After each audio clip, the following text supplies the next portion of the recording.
la despedida de un heraldo del Evangelio. Porque eso es lo que encontramos aquí en el capítulo 20, en la despedida de este hombre de Dios, del apóstol Pablo. Dijimos que encontramos muchos discursos, sermones en el libro de Hechos, pero este es el único que está dirigido a una audiencia cristiana, a creyentes. Entonces es bueno considerar esto. Este domingo vamos a hablar acerca de una carrera sin igual, los versículos 22 al 27 de Hechos capítulo 20. Hechos 20, 22 al 27. Dice: ahora he aquí ligado yo en espíritu, voy a Jerusalén sin saber lo que allá me ha de acontecer, salvo que el Espíritu Santo por todas las ciudades me da testimonio, diciendo que me esperan prisiones y tribulaciones. Pero de ninguna cosa hago caso, ni estimo preciosa mi vida para mí mismo, con tal que acabe mi carrera con gozo y el ministerio que recibí del Señor Jesús, para dar testimonio del Evangelio de la gracia de Dios.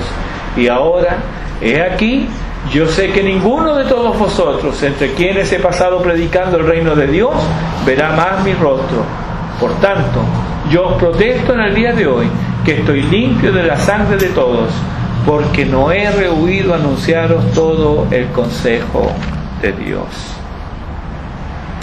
Nos hemos detenido en este pasaje de Hechos 20 por algunos domingos. Y la razón es que encontramos aquí una mirada de la obra del Señor, pero desde el punto de vista del siervo de Dios.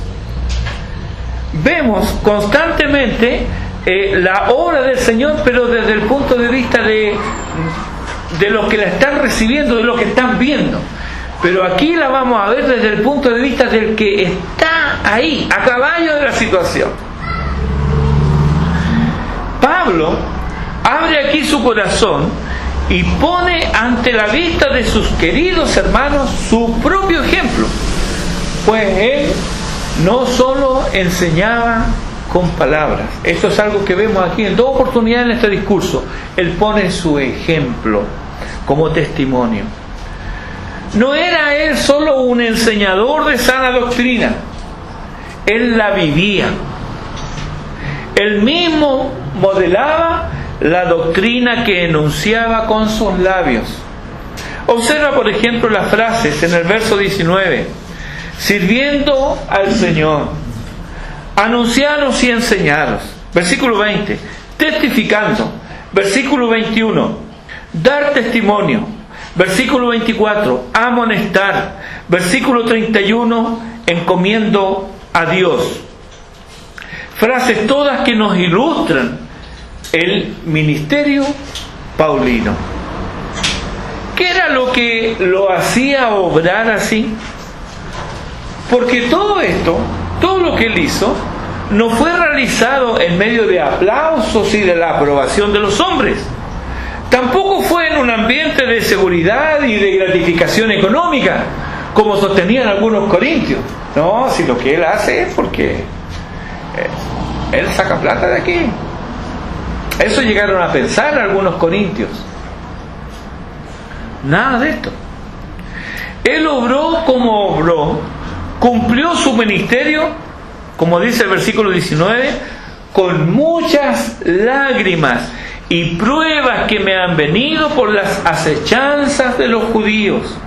Versículo 31, acuérdense que por 3 años, de noche y de día, no he cesado de amonestar con lágrimas a cada uno. Versículo 20, públicamente y por las casas. No solamente entonces su ministerio, un ministerio de mucho sufrimiento y dolor, sino que además fue constante y no desperdiciaba oportunidad, públicamente y por las casas. ¿Qué le impulsaba entonces? La respuesta a esta pregunta es importante, ya que también puede iluminar el sentido de nuestro servicio y el motor que nos mueve a hacerlo. ¿Por qué hacemos lo que hacemos? ¿Qué es lo que nos mueve a hacerlo? Pueden haber distintas motivaciones. Veamos aquí con qué nos encontramos. Creo, hermanos, que lo que incide poderosamente en su conducta son dos elementos. Uno, el poder que le anima a perseverar. Hay un poder animando a Pablo a seguir adelante. Lo vemos vez tras vez. Cuando él tal vez ya estaba que no daba más, según sus propias palabras en Éfeso, el Señor lo sostuvo.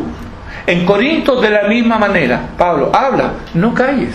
Nadie te va a hacer ningún daño. Hay un poder que le anima a perseverar. Y dos, el sentido de sus valores. Vamos a explicar un poco esto luego. Ambas cosas están presentes. El poder y la nueva valoración que él le da a algunas cosas. Ambas cosas están presentes en el accionar del apóstol y son un digno ejemplo a seguir e imitar, ya que tú y yo tenemos la misma encomienda: predicar el Evangelio. Pero también eso significa vivirlo. Y experimentaremos obstáculos parecidos. La hermana Marcela nos contaba de cómo ella le hablaba a su vecina. Ella no saca nada de hablarle a la vecina si ella es mala vecina. Si le hace la vida imposible a la vecina. Si cuando barre su vereda, en vez de recoger la hoja, se las tira. ¿Hay vecinos así? Por mucho tiempo, afuera, en mi casa, parece que los perros, de la reja para allá, no iban a hacer sus cosas. Venían donde vivía yo. Y para el lado, limpiecito. Entonces, si somos malos vecinos, no podemos hablarle. No podemos decir, no, es que esta gente es tan dura. Si yo le hablo a esta gente, pero pero hay que ver cómo estás viviendo el Evangelio. Entonces, no solamente hablar, sino que vivirlo, vivir el Evangelio. Y a pesar de eso, vamos a experimentar obstáculos. Veamos entonces en primer lugar el poder que le anima a perseverar. En este caso a Pablo, versículos 22 y 23. Ahora dice, he aquí, ligado yo en espíritu, voy a Jerusalén sin saber lo que allá me ha de acontecer, salvo que el Espíritu Santo por todas las ciudades me da testimonio, diciendo que me esperan prisiones y tribulaciones. Los ancianos de Efeso ya sabían de los deseos de Pablo de ir a Jerusalén, porque fue en Efeso donde tiene lugar lo narrado en el capítulo 19, versículo 21. Como está enfrente, en la hoja de enfrente, dice, pasadas estas cosas. ¿Y cuáles son estas cosas? Los tres hechos que narra Lucas aquí en el capítulo 19. Estos 12 pseudo discípulos de Efeso, estos falsos exorcistas, ¿cierto? Y también los que quemaban los libros esotéricos. Esas tres cosas ocurren ahí.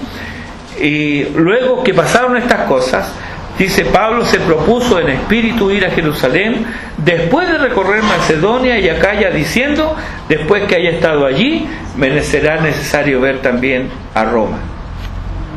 Es de destacar que para ir a Jerusalén él debía partir al sur y al este. Sin embargo, Macedonia y Acaya estaban en dirección opuesta y Roma estaba mucho más lejos al oeste. Pero él decía, tengo que ir a Jerusalén. Ahora, en este momento aquí en el capítulo 20, él estaba cerca de Efeso y en camino a Jerusalén, quedando atrás Macedonia y Acaya. Ya había ido a Macedonia y Acaya, ahora iba rumbo a Jerusalén. En la versión que usamos, la Reina Valera del 60, encontramos espíritu con minúscula, tal vez queriendo indicar que es el espíritu de Pablo. Sin embargo, otras versiones, como la NBI, la NTV, la RBC, que es la Reina Valera contemporánea, y la Palabra de Dios para Todos, más de acuerdo al contexto, ponen espíritu con mayúscula, dando a entender así que es el Espíritu Santo y no el espíritu de Pablo. De hecho, tanto la NTV como la NBI dicen aquí obligado por el espíritu, con mayúscula. La Reina Valera contemporánea dice llevado por el espíritu, también con mayúscula. Y la PDT dice obedecer al espíritu, también con mayúscula. Hablando de que este ligado en espíritu no es el espíritu de Pablo, sino que es el Espíritu Santo. Aunque concedamos por un momento de que espíritu se refiere al espíritu de Pablo, de igual manera nos queda en evidencia el obrar del Espíritu Santo, pues lo que el espíritu humano solo puede relacionarse a nivel espiritual. El espíritu se relaciona con espíritu, y el espíritu del hombre, en este caso de un hombre de Dios, se relaciona con el Espíritu Santo. Entonces la relación íntima es con el Espíritu de Dios, con quien se encuentra íntimamente unido. Pero Lucas parece indicar que hace referencia no al Espíritu de Pablo, sino al Espíritu Santo, por el texto del siguiente versículo, el versículo que sigue. Dice: salvo que el Espíritu Santo, ve ahí lo nombra y lo pone con mayúscula, el Espíritu Santo.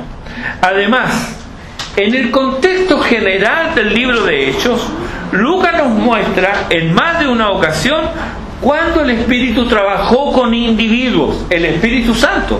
Por ejemplo, en el capítulo 8, versículo 29, encontramos a Felipe acercándose a un funcionario etíope.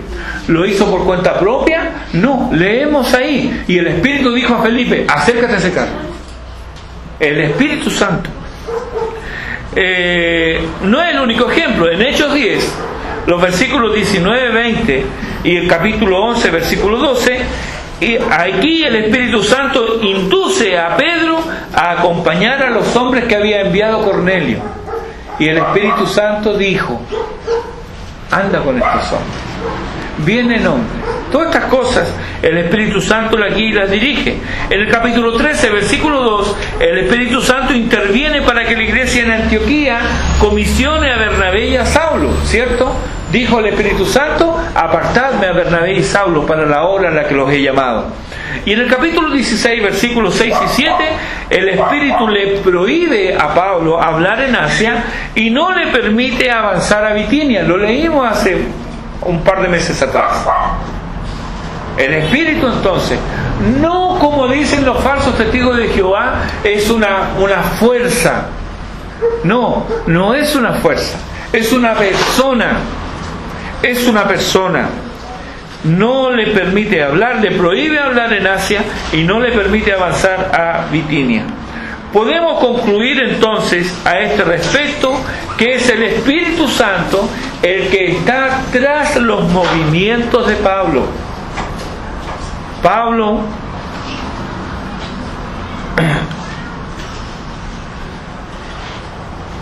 no es un hombre que se mueva por encuestas, buscando el mejor lugar en términos humanos, es decir, un lugar donde puede ejercer con libertad, donde sus ideas sean toleradas, donde de acuerdo al nivel socioeconómico él sea redituado por la labor que realiza. Todo esto lo encontramos hoy día en el evangelicalismo moderno. ¿Para dónde vamos a plantar una iglesia? Hagamos una encuesta primero, a ver cómo son, qué estudios tienen, en qué trabajan, cuántos hijos tienen, todas esas cosas, y de acuerdo a eso se decide si se planta o no la iglesia. Pablo no obraba así, nada de eso. A veces yo me pregunto, ¿por qué Pablo iba donde iba? ¿Por qué insistía en ir primeramente a los judíos si vez tras vez fue expulsado de la sinagoga? En palabras nuestras, ¿cómo es que no se cabrió? Porque claro que lo expulsen una vez, bueno, puede ser. 2 veces, ya, pero 3 veces, y siempre terminaban expulsándolo. Y él, dale, que otra vez va a una ciudad y buscaba la sinagoga. Allá iba. Y no era que los paganos lo trataran mejor. Porque ¿qué encontró con los paganos? Apedreamiento, azote, cárcel. Eso fue lo que tuvo entre los paganos. Sus hermanos le miraban con desconfianza. Los cristianos, recordemos, cuando Pablo se convierte, no es que los cristianos que lo conocían dijeron, por fin te convertiste, qué bueno, mi hermano. No, lo miraban con recelo. Dice, no, este se está haciendo el cristiano. Lo miraban con recelo, lo miraban con desconfianza. Sus paisanos, los que eran la gente de su sangre, los judíos, lo odiaban. Y donde más tiempo estuvo, que fue en Corinto y Galacia, él fue fuente constante, más bien dicho, tanto Corinto como Galacia fueron fuente constante de amargas desilusiones. Basta leer las epístolas para darse cuenta de eso. Y para completar el cuadro, tuvo que hacer uso de sus habilidades manuales para sostenerse no solo él, sino también el grupo que ocasionalmente lo acompañó, como ocurrió en Corinto y en Éfeso. Él estuvo trabajando. Lo vamos a ver el próximo domingo, porque es su testimonio aquí en Éfeso. Y yo me pregunto también, ¿sostendríamos nosotros a un hombre así? ¿Dónde va? Hay tumultos. Es cierto que hay convertidos, pero ¿no dudaríamos de si realmente Dios llamó a este hombre? Bueno, si Dios lo llamó, ¿por qué tanto escándalo todo el tiempo? Si Dios lo llamó, entonces ¿cómo lo apedrearon y lo dejaron casi muerto? Si Dios lo llamó, ¿por qué lo azotaron y lo dejaron en una cárcel? ¿No nos haríamos nosotros esas preguntas? No, yo creo que no lo ha llamado Dios a Pablo. Porque si Dios lo hubiera llamado, miren, no, bueno, estaría predicando el Evangelio, no estaría preso. ¿Pensaríamos así o no? Así también pensaban muchos en su época. Y aprovechándose de estas dudas, meterían sus cuñas los falsos hermanos y los falsos maestros, divulgando falsas historias sobre Pablo que atacaban su persona, su mensaje, su carácter. Él no es íntegro, su llamado, Dios no lo ha llamado, y sus motivaciones, él lo hace por dinero. Y aún así, versículo 22, ahora, dice Pablo, ligado yo en espíritu, voy a Jerusalén sin saber lo que allá me ha de acontecer, salvo que el Espíritu Santo por todas las ciudades me da testimonio, diciendo que me esperan prisiones y tribulaciones. Hermanos, puestos nosotros en este lugar, ¿seguiríamos avanzando? ¿Verdad que no? ¿Verdad que no? Porque es como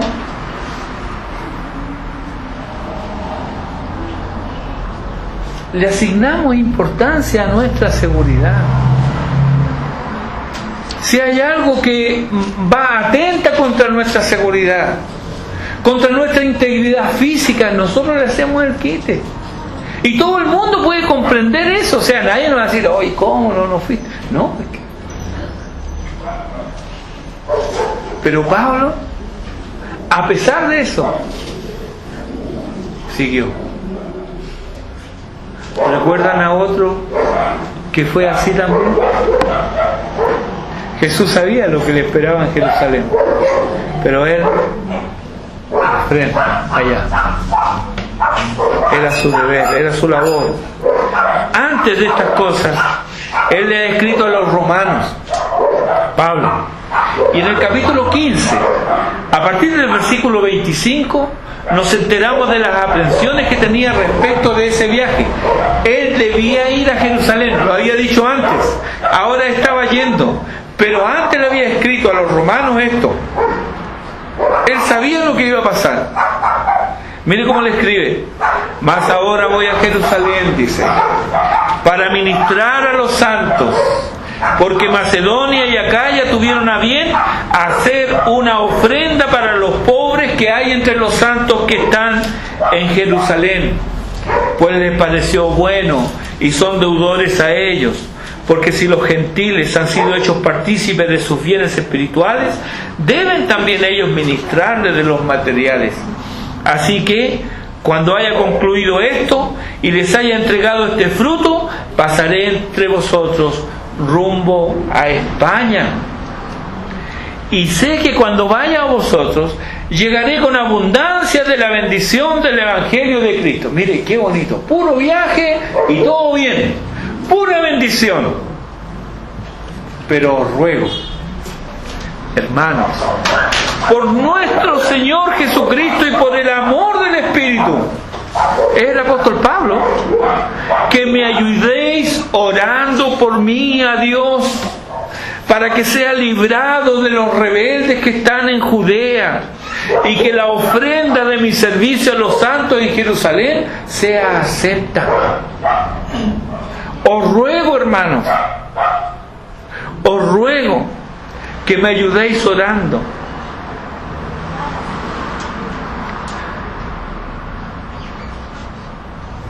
para que con gozo llegue a vosotros por la voluntad de Dios, hablando de los romanos, y que sea recreado juntamente con vosotros. Detengámonos en dos cosas aquí. Pablo reconoce que en la iglesia en Jerusalén hay rebeldes, gente cuyo propósito en la vida parece ser no agradar a Dios, sino obstaculizar el trabajo y manchar el servicio del apóstol. Aún así, dice Pablo, voy a Jerusalén. Y lo otro, somos llamados a servir. Sin embargo, el fruto de ese servicio no siempre es comprendido, ni agradecido, ni aceptado. La ingratitud ronda desde el Edén al género humano, y la insatisfacción es alentada e inflamada desde el infierno. Pablo quiere que sus hermanos pidan algo que nunca he escuchado que se pida en una reunión de oración. Y yo mismo confieso que nunca he orado en esa dirección. ¿Cuál es? Que la ofrenda de mi servicio a los santos sea acepta.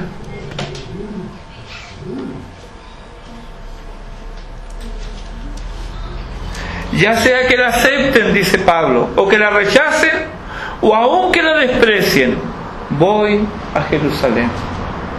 No necesariamente el servicio al Señor es aceptado, es agradecido o es reconocido por aquellos que reciben el mismo servicio. En Chile tenemos un dicho respecto de esto. Decimos: el pavo de Chile. Habla bastante bien de nosotros, ¿no? ¿Y será que los evangélicos, los cristianos, los que han llegado al Señor, son distintos de este sentir que es nacional? ¿No tendremos entre nosotros también esos mismos gérmenes?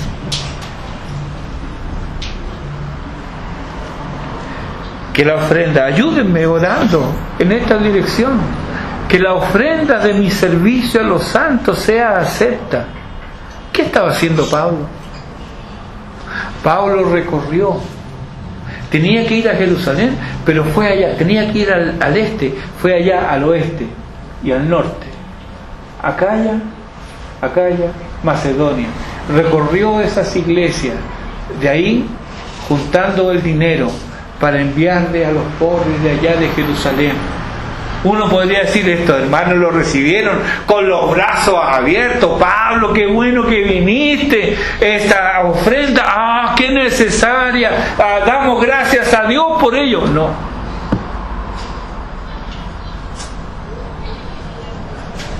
Él dice: oren para que este trabajo, para que este esfuerzo sea acepto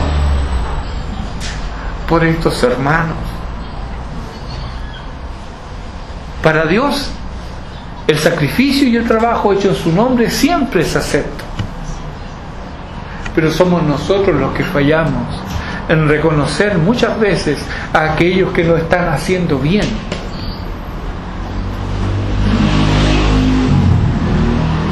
Pablo dice, no, que la acepten o la rechacen, yo voy a Jerusalén, cumplo mi ministerio, obedezco a mi Señor y Dios. ¿Qué poder era el que lo alentaba a orar así? Bueno, Pablo no se da el crédito. Él no dice, bueno, lo que pasa es que yo tengo mucha fuerza de voluntad. No, él no se da el crédito. Hay una fuerza que lo impulsa en su interior, que a la vez que le exige, también le da gracia. Como él dice, he trabajado más que todos ellos, no yo, sino la gracia de Dios conmigo. Aquí él nos recuerda a Jeremías. En Jeremías capítulo 20, versículos 7 al 9, dice, me sedujiste, oh Jehová, y fui seducido, más fuerte fuiste que yo, y me venciste. ¿Cuál era el ministerio de él?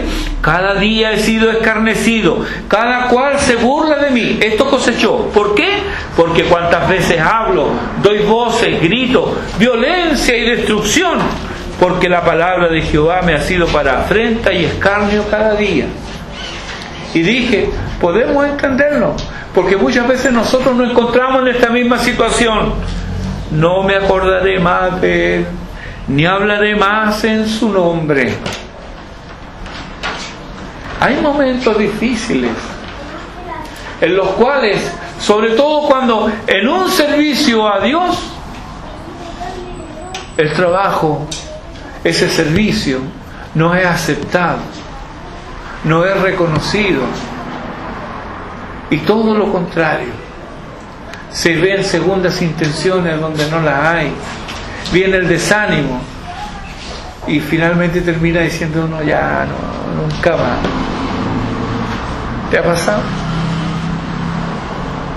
¿Te ha pasado que estás haciendo algo y no quieres seguir para aquí? Es puro problema. Así se sintió Jeremías. No me acordaré más de él, ni hablaré más en su nombre. No obstante, dice él, había en mi corazón como un fuego ardiente metido en mis huesos. Traté de sufrirlo y no pude. ¿Qué es lo que impulsa al siervo de Dios a seguir? Este fuego ardiente metido en sus huesos no es otro que el poder del Espíritu Santo. Zacarías capítulo 4 versículo 6 dice, no es con ejército, ni es con fuerza, sino con mi espíritu, ha dicho Jehová de los ejércitos. Este Espíritu Santo no solo le impulsa, también le guía, y no le guía a ciegas, sino que le advierte de manera explícita los padecimientos que le esperan. Porque Él, hermanos, no nos dora la píldora. Él no nos dice una cosa sabiendo que nos va a pasar otra, no, claramente nos dice a qué hemos sido llamados. Nuestra hermana Dora nos mandó esta mañana un excelente artículo de Gracias a Vosotros, donde nos recuerda que hemos sido llamados ¿a qué? Al sufrimiento. A medida que Pablo avanza en la dirección que el Espíritu Santo quiere, el mismo Espíritu le va revelando detalles de lo que le ocurrirá. Miremos las escenas. Hechos capítulo 21, versículo 4. Arribamos a Tiro y hallados los discípulos, nos quedamos allí 7 días, compartiendo Pablo con estos discípulos en Tiro. Y ellos decían a Pablo por el Espíritu, ¿qué le decían? Pablo, no subas a Jerusalén. No era un espíritu de error, era por el Espíritu. Por el Espíritu Santo, no suba, que no subiese a Jerusalén. Más adelante y más al sur, en Cesarea, en casa de Felipe, descendió de Judea un profeta llamado Agabo. Y en el versículo 11 de ese mismo capítulo 21, en el versículo 11 dice, quien viniendo a vernos, tomó el cinto de Pablo y atándose los pies y las manos dijo: esto dice el Espíritu Santo, así atarán aún los judíos en Jerusalén. Así atarán los judíos en Jerusalén al varón de quien es este cinto y le entregarán en manos de los gentiles. Pero todo esto no era nuevo para Pablo. Él lo sabía casi desde su conversión. En Hechos 9:16, porque yo le mostraré, le dice Dios a Ananías, yo le mostraré cuánto le es necesario padecer por mi nombre. Así que, cuanto más cerca está de Jerusalén, más le es evidente por el Espíritu Santo que sufrirá prisiones y aflicciones. Entonces, uno se pregunta, ¿por qué seguir? ¿Acaso le gusta el sufrimiento? No, hermanos, no se trata de eso. Hay una carrera que debe terminar, una misión que se debe completar. Esto era, ante sus ojos, el supremo honor que le era concedido, una misión dada por el mismo Señor Jesús, aquel que se le apareció camino a Damasco, pero que había contemplado en la actitud y rostro de Esteban mientras era lapidado. Este mismo Señor. El versículo 24 de Hechos 20, pero de ninguna cosa hago caso. Él lo sabe lo que viene. Pero de ninguna cosa hago caso, ni estimo preciosa mi vida para mí mismo, con tal que acabe mi carrera con gozo. Qué importante esto. Ha conocido a personas, ya en la tercera, cuarta etapa de su vida, llenas de amargura, llenas de rencor, llenas de odio. No, Dios quiere que terminemos nuestra carrera, tal vez blanco en canas, lleno de años, pero con gozo, con tal que acabe mi carrera con gozo, y el ministerio que recibí del Señor Jesús. ¿Cuál es ese ministerio? Para dar testimonio del Evangelio, de la gracia de Dios. Aquí está entonces la misión: dar testimonio del Evangelio, de la gracia de Dios. La gracia de Dios cambió sus valores. Su propia vida solo tenía sentido si la empleaba en vivir y trabajar para Cristo. Si para cumplir esa tarea debía poner en riesgo su propia vida, él lo haría con gusto. Pero había también otro valor que animaba a Pablo a cumplir con su misión, y este es el valor de las personas. ¿Cuánto vale un alma? Salmo 49:8 dice: porque la redención de su vida, está hablando del hombre, es de gran precio y no se logrará jamás. Si sabemos que el ser humano está destinado a perecer, padecer tormentos eternos por rechazar al Salvador, por no obedecerle, ¿no seremos acaso culpables de no advertir? Vemos a Jonás y hablamos de él en términos de el profeta desobediente, pero ¿qué de nosotros? ¿Qué de aquellos que rehúsan predicar el Evangelio por medio del cual las almas pueden salvarse? ¿Qué de aquellos que se niegan a advertir sobre la ira venidera? Pablo podía estar tranquilo, versículos 26 y 27. Por tanto, dice él, yo os protesto el día de hoy que estoy limpio de la sangre de todos, porque no he rehuido anunciaros todo el consejo de Dios. Pablo está citando aquí al profeta Ezequiel. En el capítulo 33 de Ezequiel, versículo 8, dice Dios: cuando yo dijere al impío, impío, de cierto morirás, si tú no hablares para que se guarde el impío de su camino, el impío morirá por su pecado, pero su sangre yo la demandaré de tu mano. Dios determina que quien sigue en su camino apartado de él va a morir. pero le recuerda al profeta que igualmente él debe advertir. El resultado de la advertencia, si es obedecida o no, no es responsabilidad del profeta. Que las almas se salven o no, se arrepientan o no, no es responsabilidad tuya ni mía, en el sentido de que nosotros no obramos la salvación ni el arrepentimiento en nadie. Es Dios, pero esa persona es responsable ante Dios, siempre y cuando le hayamos presentado el Evangelio. Debe advertir.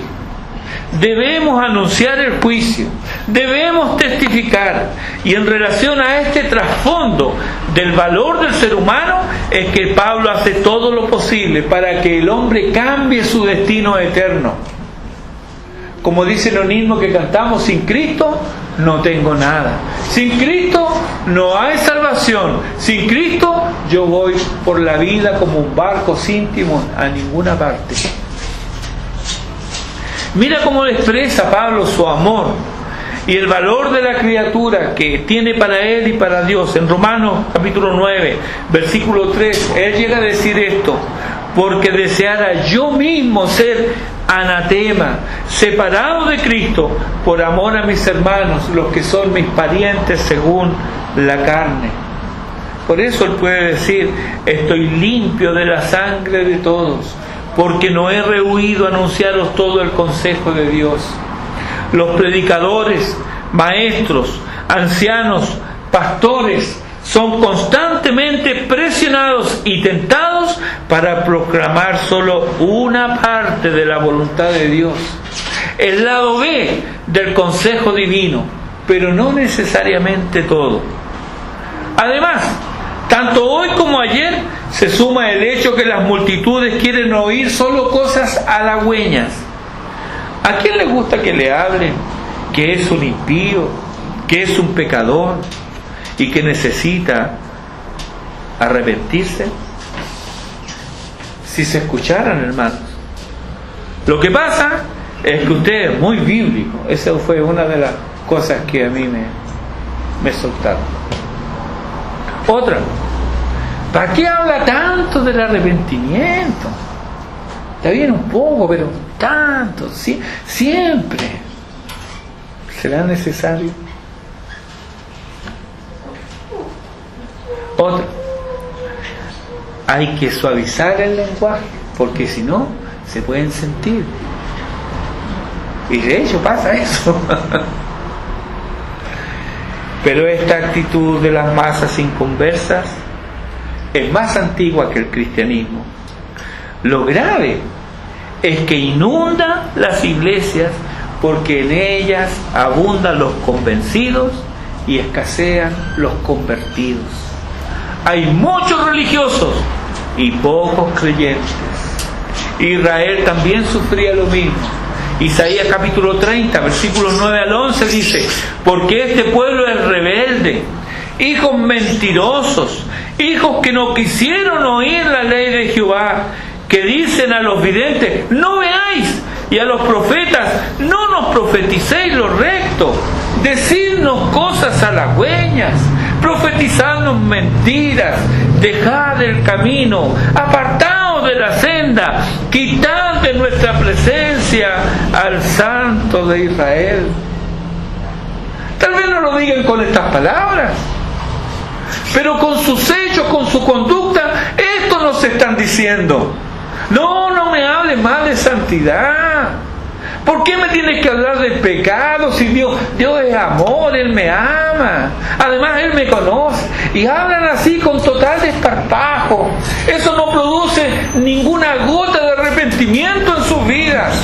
Cuando nosotros somos conscientes de que Dios nos conoce, de que Dios nos ve, de que Dios conoce nuestros pensamientos, antes de que salgan por nuestra boca, debiéramos echarnos a temblar, porque muchos de nuestros pensamientos no son agradables a Dios. ¿Y qué decir de las palabras que muchas veces salen de nuestras bocas? Pero estas gentes, ellos hablan con una soltura: Dios me conoce. Quita de nuestra presencia al Santo de Israel.